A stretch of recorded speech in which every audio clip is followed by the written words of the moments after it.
Lajmi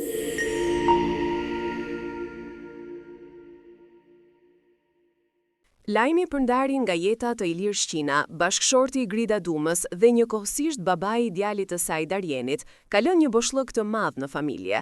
Për herë të parë, djali i tij ka folur hapur për dhimbjen dhe për rrethanat e vdekjes, duke ndarë me publikun emocionet që e shoqëruan ato ditë të errta.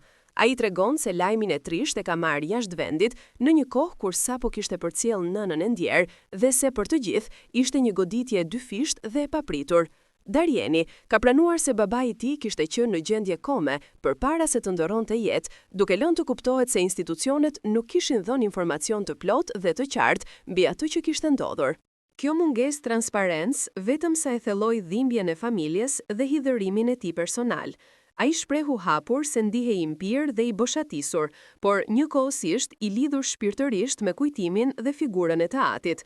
Në mesazhin e tij prekës, Darjeni theksoi se ndonse babai nuk është më fizikisht, ai do të mbetet gjithmonë pranë tij si udhërrëfyes dhe mbrojtës. Këto fjalë tregon jo vetëm dashurinë e madhe për të atin, por edhe rolin që Ilir Shqina kishte pasur në formimin dhe jetën e tij.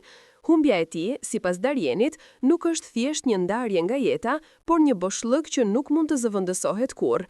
Ky rrëfim emocional u bë menjëherë pjesë e diskutimeve publike, duke prekur zemrat e shumë njerëzve që e ndoqën historinë.